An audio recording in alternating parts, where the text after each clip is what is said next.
अच्छा जितने भी लोड़ है मेरे को मांग रहा है, जितने भी लोड़ है को मांग चावल के डालना एक किसी हक होता गुनाह हो जाएगा फतेह करो से ते सारे सुन ले दे ते मैं आके मांग यार लोड़ मांग। इसम खोखर साहब ने मुशायरे के अंदर एक बंदे की इंसल्ट की और वो बंदा अपनी जिंदगी स्ट्रेस लेके अपनी जिंदगी की बाजी हार गया और बंदा चल बसा। अब जहां तक बात है मीसम खोखर की, तो वो अपने आप को शायर कहते हैं। अदब का शायर बेसिकली उस इंसान को कहते हैं जो अदब का शौक रखता हो। ये जो शायरी है ये बहुत बड़ा मकाम होता है, ये कोई आम बंदे के पास की बात नहीं होती। लेकिन जब मैंने उस वीडियो को देखा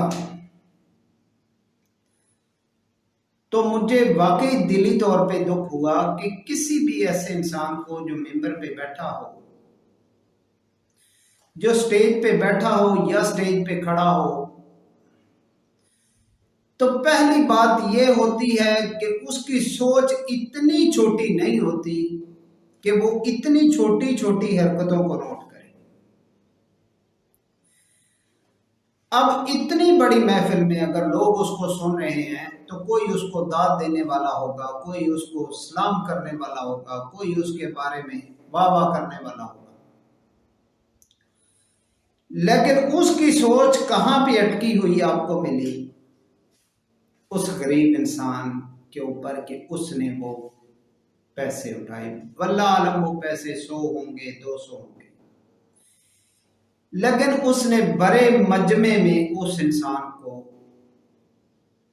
जलील और रुसवा किया। तो ये अदब का ज़ौक़ रखने वालों की निशानी नहीं होती।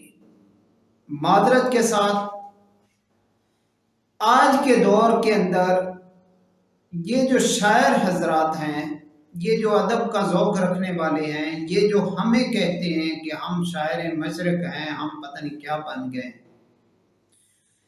यकीन करें कि इनके अंदर ये काबिलियत नहीं है। इसमें से कुछ चंद हैं मेरे दोस्त जिनको मैं जानता हूँ, जिनकी शायरी से मैं बहुत महजूज होता हूँ, जिनके लफ्ज़ बहुत कीमती होते हैं, जिनकी बातें बहुत कीमती होती हैं। मैं सबकी बात नहीं कर रहा हूँ, लेकिन चंद लोग जो खुद को शायरों की लिस्ट में गिनते हैं और उन लोगों को इंसानियत का भी नहीं पता। तो पहले मैंने इसके ऊपर वीडियो नहीं बनानी थी, मैंने इस मामले को थोड़ा इग्नोर किया कि इंसान है, मामला चल जाते हैं, हो जाता है, हो सकता है उस वक्त उसका मूड ऐसा ना हो, कभी कभी कुछ इंसान बोल जाता है, कह जाता है। लेकिन फिर मैंने उसकी मजीद वीडियोस देखी उस शख्स को जानने के लिए। वैसे मैं उसको सुनता नहीं हूं, ना मैंने कभी उसको फॉलो किया, लेकिन उसकी मैंने मजीद वीडियोस देखी कि इस बंदे की शख्सियत है क्या। तो बाद में मुझे पता चला वो अक्सर एक बात कहता है और जब वो किसी के ऊपर तनकीद करता है तो वो एंड पे कहता है कमाल करे ना यार। तो ये जो उसका लफ्ज था कमाल करे ना यार, ये इनडायरेक्टली किसी बंदे की इंसल्ट होती है। अब फिर उसकी ये वीडियोस में मुझे एक और फिक्रा मिला, मैं स्टेज ते खलोता तेरे जब बंदे नु तो मैं लताड़ के लाऊं मैं कमाल करे ना यार, किवें दी गल करे ना। ये मीसम खोखर के अल्फाज हैं जो उसने कहे थे कि मैं स्टेज पे खड़ा हूं, तुम्हारे जैसे बंदे को मैं लताड़ के चला जाता हूं। यह आपकी अगर आप उसकी वीडियोस पे सर्च करेंगे तो आपको ये मिल भी जाएगी। तो इन लोगों को मैं बताना चाहता हूं कि ये जो शायरी का मकाम है, ये जो शायर का मकाम है, ये जो अदब का ज़ौक़ रखने वाले, ये जो खुद को कहते हैं कि हम अदब के साथ लगाव रखते हैं, हम शायर हैं, तो इनको ये भी पता होना चाहिए, आप दोस्तों को भी मैं बता दूं, आपको भी ये पता होना चाहिए कि शायर का लेवल क्या होता है। मतलब ये है कि अगर शायर के बाद कोई स्टेज आती है तो वो इंसान वली बन जाता है। ये इतना ऊंचा मकाम है।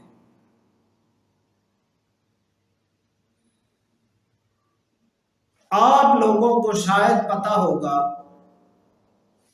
कि अल्लामा इकबाल साहब को लोग शायर भी कहते हैं और कुछ लोग उसे अल्लाह का वली भी कहते हैं। इसी तरह बाबा बुल्ले शाह को शायर भी कहते हैं लोग, अल्लाह का वली भी कहते हैं। इसी तरह आपने सुना होगा कि पीर नसीरुद्दीन शाह साहब को लोग अल्लाह का वली भी कहते हैं और शायर भी कहते हैं। ये वो शायर लोग होते हैं, ये उनका ज़ौक़ होता है, ये अदब वाले लोग होते हैं जिनके अंदर आपको ये चीजें नहीं मिलती जो आजकल आप सोच रहे हैं इन शायरों के, जो दो चार दौड़े कह के तो आप समझते हैं जी वाह वाह हो गई, बल्ले बल्ले हो गई। तो ये शायर का बहुत बड़ा मकाम होता है। ये मैंने आपको बता दिया कि इसके बाद अगर कोई मकाम आता है तो उसके बाद इंसान वली बन जाता है, अल्लाह के उन बंदों में शुमार हो जाता है जिनकी वैल्यू अल्लाह के नजदीक एक खास होती है। समझ आ गई? अब आप सोच रहे होंगे कि ये मैं कैसी बात कर रहा हूं। ये हकीकत है कि ये जो अदब का ज़ौक़ रखने वाले लोग हैं, ये जो शायर लोग हैं, ये शायरी आज से नहीं आ रही, ये नबी पाक सल्लल्लाहु अलैहि वसल्लम के दौर से आ रही, उससे भी पहले की आ रही। लेकिन वो शायर लोग ऐसे नहीं थे। उनकी शायरी के अंदर लोगों को बहुत सी नसीहतें मिलती थी, वली कामिल की बातें मिलती थी। अब यहां पे ये जो क्या हालात हो गए हैं, अब आप देख ही रहे हैं, आपके सामने है। तो ये उस बंदे को पता नहीं कौन लोग हैं जो कहते हैं कि यार ये बंदा ब्रांड है, वो इंसानियत की इज्जत नहीं कर सकता, तो वो ब्रांड कैसे हो सकता है, वो शायर कैसे हो सकता है, वो जो के अदब रखने वाला कैसे हो सकता है। मेरी समझ से ये बाहर है। तो शायद आप इन बातों से इत्तेफाक करें। तो किसी को इतना जलील करना एक स्टेज के ऊपर खड़े होके, ये इंसानियत नहीं है। मैंने इंडिया के काफ़ी प्रोग्राम्स मैं देखता हूँ, शायद एक कोई वीडियो गुजरी होगी आपने, वो नूरा जतोई की, और एक वो लड़का है इंडिया का जिसका वो एक सॉन्ग है, तुसा को मान वतना दा असी हाँ यार परदेसी। वो एक लड़का है, पता नहीं उसका नाम मुझे याद नहीं आ रहा। तो उनके मैंने स्टेज पे प्रोग्राम देखे थे, नूरा जतोई का प्रोग्राम देखा। उसको एक बच्चा पैसे देने आता है, तो वो बदले में जितने पैसे उसके पास पड़े होते हैं वो सारे उठा के दे देती है। उस बच्चे का माथा चूमती है, उसको प्यार करती है, फिर वो अपनी जो उसने अपने ऊपर जो चादर रखी होती है उसको खोल के उसके अंदर सारे पैसे डाल के वो उस बच्चे को दे देती है।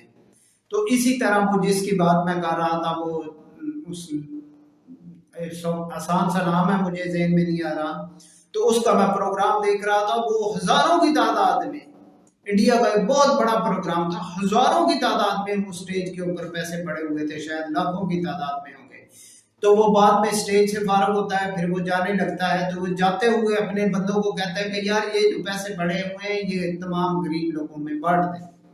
वो स्टेज से ऐसे ही उतर जाता है माइक छोड़ के, बिल्कुल वो 1 रुपए को भी हाथ नहीं लगाता। वो अपनी जितनी भी उसकी टीम होती है उनको कहता है कि ये सारे पैसे उठा के आप इन लोगों में बांट दें, ये जो गरीब लोग बैठे हुए हैं इन गरीबों में आप बांट दें, ठीक है। तो वो सारे पैसे इकट्ठे करके लेके भी जा सकता था। उन्होंने उस महफिल के अंदर जितने भी गरीब लोग थे उन्होंने सबको वो थोड़े थोड़े करके बांट दिए, लेकिन वो खुद 1 रुपया भी नहीं लेके गया।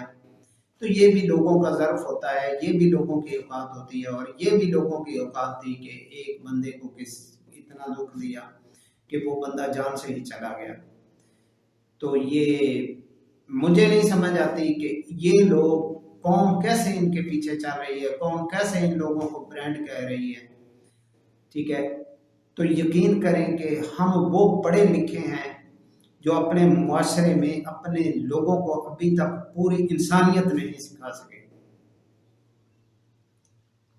और सिर्फ उसकी वजह यह है कि हम जब भी किसी के पीछे चलते हैं तो ये हाल होता है, जिसको खुद नहीं पता होता हम उसके पीछे चल पड़ते हैं।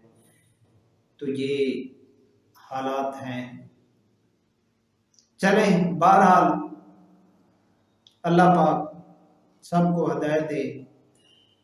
तो इंसानियत की इज्जत करनी चाहिए। पहले भी मैं वीडियो में कह चुका हूँ कि आप जिसको जानते हैं तब भी आप उसकी इज्जत करें, जिसको नहीं जानते तब भी उसकी इज्जत करें। कोई माएँ हैं, बहनें हैं, बेटियां हैं, जो भी है मुआशरे के अंदर, आप ये समझे कि वो हमसे अफजल है। ठीक है, हम पता नहीं अल्लाह के कितने गुनाहगार हैं, वो पता नहीं अल्लाह को कितना पसंद होगा। ठीक है, वो जैसा भी है अल्लाह के नज़दीक पता नहीं उसका क्या मकाम होगा, लेकिन हमें अपने मकाम का पता होता है, हमें अपने किरदार का पता होता है। तो हमें अपने से सब हमसे अफजल हैं, हमें सब की इज्जत करनी चाहिए, हमें सब की रिस्पेक्ट करनी चाहिए। इसी का नाम इंसानियत है। तो इंशाल्लाह नेक्स्ट किसी वीडियो में मुलाकात होगी। अपना ख्याल रखिएगा, हमारा दुआ में याद रखिएगा और हमारे चैनल को ज़रूर सब्सक्राइब कीजिएगा ताकि हमारी एक फैमिली की तरह बातचीत होती रहे। आप लोग अपनी आरा हमें भेज सकते हैं। नेक्स्ट वीडियो में ज़रूर मुलाकात होगी इंशाल्लाह।